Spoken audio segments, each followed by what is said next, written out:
Okay, so we're back for another deep dive, and this time we're Right. taking a look at Vienna Christmas markets. Oh, right. Just from kind of a quick glance, you see all the photos online. Yeah. These markets seem really special, and Hmm. I think our listener wants to kind of dig into that. Like, Yeah. what is it about the Vienna Christmas markets that makes them so special? Right. What sets them apart? There's a lot of Christmas markets Yeah, all over the world, exactly. but Vienna's are particularly well known. Yeah, and so we got this request from a listener. Yeah. They were asking, basically what you just said. Right. What makes them so special? What should we know? Mm-hmm. And they even said something like, it's got to be more than just like Yeah. twinkling lights and gingerbread. Right. So, Yeah, absolutely. And I think what's really interesting about the Vienna Christmas markets is how they really do weave like centuries of tradition oh, into the fabric of the modern city. okay. So they're not just like a pop-up thing. They're really integrated into the history and the culture of Vienna.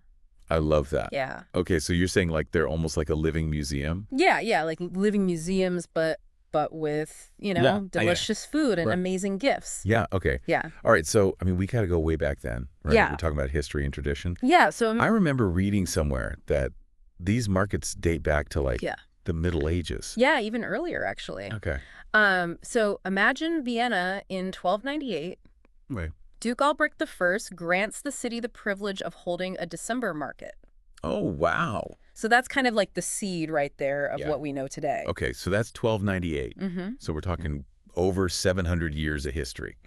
Exactly. But I mean, I'm picturing like, Yeah. a medieval market. Yeah. I'm guessing that looks a lot different than Oh, definitely. what we see today. Yeah. I mean, back then it was more about essential goods, winter supplies, livestock, Right. maybe a few simple crafts. Okay. But over time, as Vienna flourished, especially under the Habsburgs, Yeah. the markets evolved and they became more ornate, Okay. more about celebration and community. You mentioned the Habsburgs there. Yeah. Did they actually like play a direct role in how the markets developed? Oh, without a doubt. Yeah. Okay. I mean, their patronage of the arts, their love of spectacle, Right. all of that kind of trickled down. Yeah. Think about Empress Maria Theresa in the 18th century. Okay. She really encouraged the markets to become more family friendly. Oh, okay. So, bringing in the carousels and the sweet treats that are still staples today. Oh, wow. Yeah. That's fascinating. Yeah. Okay, so let's talk about those sweet treats. Yeah. What are some of the things that someone absolutely has to try at a Vienna Christmas market? All right. Well, you got to start with the glue wine, Okay. of course, but don't settle for just any glue wine. Mm-hmm. Look for the stands that make their own spice blends. Okay. Like the aroma alone is worth it. Wow. And then there's Lebkuchen, Okay. these incredibly intricate gingerbread cookies. Mm. Some are so beautiful, you almost hesitate to eat them. Almost. Okay. Could be hungry just thinking about it. Yeah.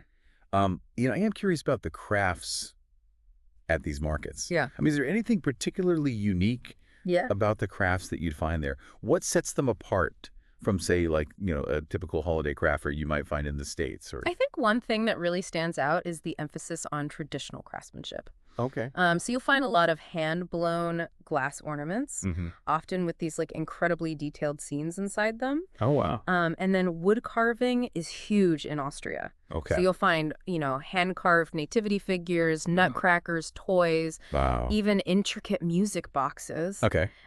It's really amazing to see those skills being passed down through generations. Yeah, that sounds so different from the kind of like mass-produced items that you see at a lot of market. Yeah. So it sounds like you're really getting a piece of like Viennese culture Yeah. when you buy something there. Absolutely. But, it's not all about Yeah. shopping and eating. Right. Right. Right. There's that whole atmosphere, that feeling of celebration Yeah. that people talk about. Right. And that's really hard to describe, but it is truly multisensory. Okay. So imagine yourself bundled up, strolling through these charming wooden stalls. Okay. The air is filled with the scent of pine and cinnamon. Mm-hmm. You hear carolers singing in the distance, maybe a brass band playing traditional Austrian music. Wow. And then there's that warm glow of the lights reflecting off the snow, if there is snow. Right. It's magical. You've painted quite the picture. Yeah. Vienna's also famous for its Yes. classical music. Absolutely. Does that play a role in the Christmas markets? Oh, yeah, for sure. A lot of the markets actually feature live performances. And that ranges from traditional Austrian folk music to carolers to even full orchestral concerts. Oh, wow. And keep an ear out for something called a termblazen. Okay. That's Turmblasen. Okay. Termblazen. Termblazen. Okay. And that's when brass ensembles play from the towers of churches and cathedrals. Wow. It's really incredible. Okay, so we've got the history, Yeah. the food, the crafts, the music. Mm. It's all starting to come together. Yeah. I mean, there's so many markets throughout the city. Right. Are there any that particularly stand out? Yeah, there are definitely a few that are considered like true classics. Okay. So the Vienna Christmas Dream at Rathausplatz is a must-see. Right. It's huge with an ice skating rink and just tons of vendors. Okay. Then there's the market in front of Schönbrunn Palace, which is incredibly romantic, especially at night with the palace all lit up. Oh, wow. And for a more traditional, intimate experience, Okay. you can't beat the Altwiener Christkindlmarkt on Freyum, which translates to Old Viennese Christ Child Market.